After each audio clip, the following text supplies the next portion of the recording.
বন্ধুরা, বাংলাদেশের মূলত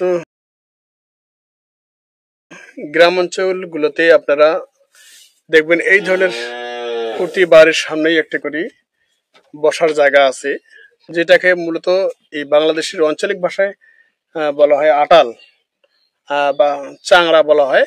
বাঁশের চাংড়া, বাঁশের আটাল। বিশেষত কোথাও থেকে আসার পরে এখানে যদিও অধিকতর গরম পড়ে যায়, সেক্ষেত্রে এখানে আমরা মূলত এসে একটু বিশ্রাম করি। বাইরের উন্মুক্ত বাতাস আসে। এই চিত্রগুলো কিন্তু আপনারা শহরে পাবেন না। গ্রামের প্রতিটা বাড়ির সামনেই এই ধরনের পরিবেশ দেখতে পারবেন আপনারা।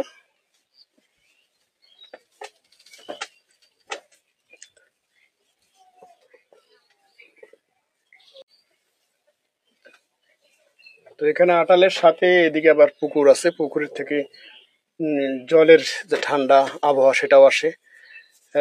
মূলত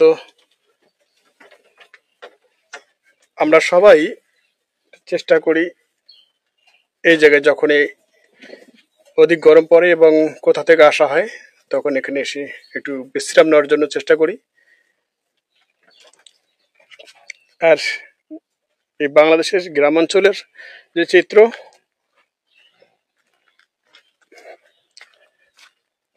সব চারদিকে কিন্তু সবুজ আর সবুজ।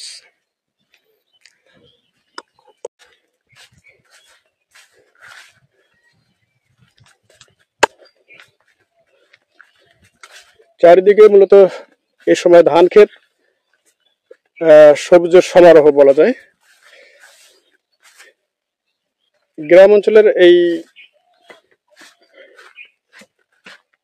সৌন্দর্যের লীলাভূমি।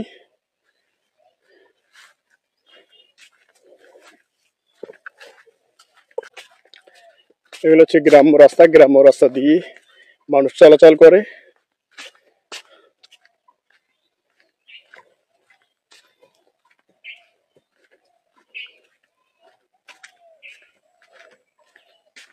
সামনে একটি লিচু বাগান এখানে। আবার আরেকটু সামনে যদি যাই আমরা দেখবো এখানে বাঁশঝাড়।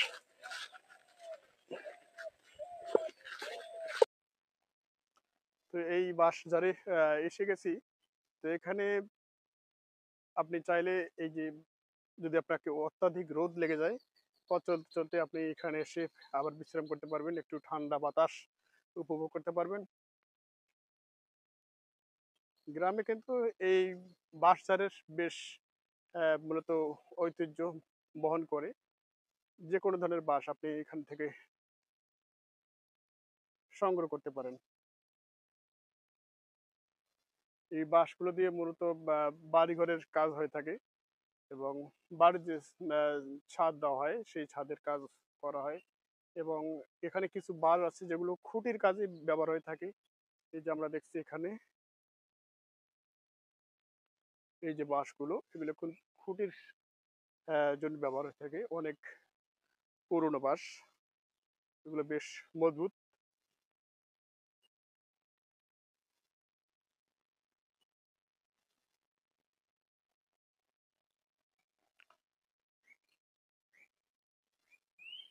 বাংলাদেশের যে চিত্র, এটি আসলে পৃথিবীর সব দেশেই আমরা যদিও দেখতে পাই, কিন্তু তারপরও এখানে বাংলাদেশের একটু অন্যরকম।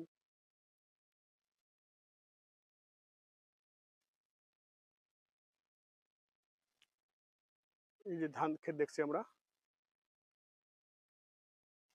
আর এই জন্য কিন্তু বাংলাদেশে মূলত ভাতের যে একটা চাহিদা, সেই ভাতের চাহিদাটা কিন্তু খুব একটা ঘাটতি পড়ে না, কারণ সবাই কিন্তু এখানে ধান চাষ করে থাকে।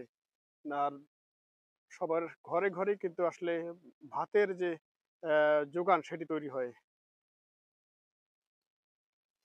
একবার যেতে দে না আমায় ছোট্ট সোনার গায়, একবার যেতে দে না আমায় ছোট্ট সোনার গায়, যেথায় কোকিল ডাকে কুহু, দোয়েল ডাকে মোহ মোহ, নদী যেথায় ছুটে চলে আপন ঠিকানায়, একবার যেতে দে না আমায় ছোট্ট সোনার গায়। তো দর্শক, একটু দেখানোর চেষ্টা করছিলাম এই যে গ্রাম অঞ্চলের যে গ্রাম্য রাস্তা, গৃহ রাস্তা বলা হয়, সেগুলো দিয়ে চলাচল করার যে দৃশ্য এবং ধান ক্ষেতের একটা অপার সৌন্দর্য।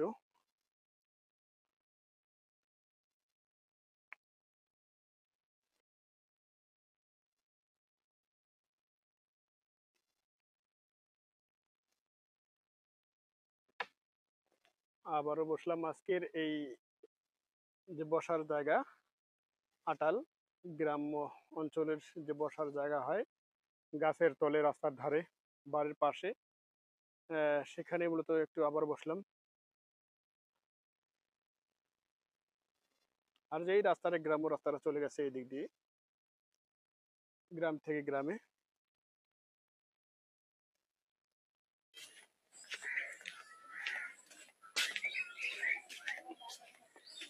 তো এই মুহূর্তে আপনাদের দেখাচ্ছি গ্রামের যে রাস্তায় আমি চলছি, মূলত এটা গ্রাম এলাকা। এখানে থেকে শহর অনেক দূরে।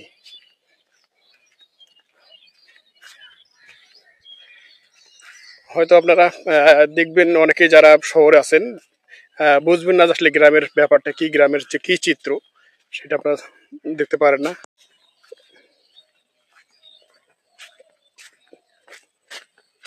এগুলো হচ্ছে ধান ক্ষেত, আর কিছুদিন পরেই মূলত ধান বের হয়ে আসবে।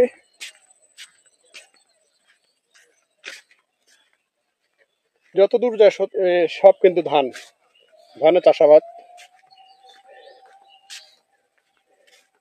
আর আমাদের এই কাকা বাবু কিন্তু এখানে গরুর জন্য খাবার রেডি করতেছেন, ঘাস, অ্যাভেলেবেল ঘাস। তারপরে উনি কিন্তু এই মুহূর্তে এই যে ঘাস নিয়ে ব্যস্ত আছেন। কয়টা গরু আপনার বাসায়? গরু আমার তিনটে আছে। তিনটা আছে? হ্যাঁ। তিনটা গরুর জন্য খড়ের পাশাপাশি আপনার ঘাস কাটতে হয়? একটু খাওয়াই, একটা গরু 5 কেজি করে ঘাস খাওয়াই দিনে। দিনে 5 কেজি করে খাওয়ান? আচ্ছা, কি দুধ দেয় নাকি? গাভিন হয়েছে তো। ও আচ্ছা আচ্ছা, মানে বাচ্চা আছে পেটে। হ্যাঁ, এখনো এই জন্য এই ঘাস কাটি, এই জন্য একটু আদরটা বেশি হচ্ছে। হ্যাঁ বেশি। ও আচ্ছা, এক বস্তা আপনার এই ঘাস কাটতে কত সময় লাগে? আধা ঘন্টার মতো লাগবে। আধা ঘন্টার মতো লাগবে? হ্যাঁ। এই সময় তো প্রচুর ঘাস চতুর্দিকে। হ্যাঁ, ঘাস প্রচুর পাওয়া যায়।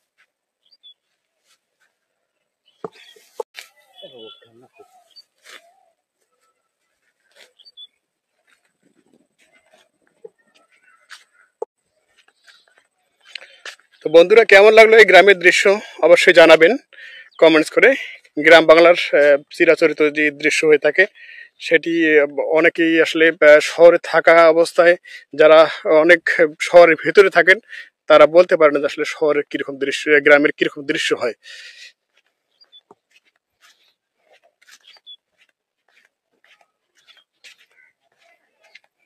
তো আজকে মূলত এখানে রাখার চেষ্টা করছি। আবারও দেখা হবে নতুন কোনো প্রোগ্রাম নিয়ে। এবং একটি কথা বলে রাখছি, এখনো যারা সাবস্ক্রাইব করেননি অবশ্যই সাবস্ক্রাইব করবেন, পাশে রাখবেন। মূলত নতুন নতুন ভিডিও আপনারা যাতে পেতে পারেন অবশ্যই সাবস্ক্রাইব করবেন।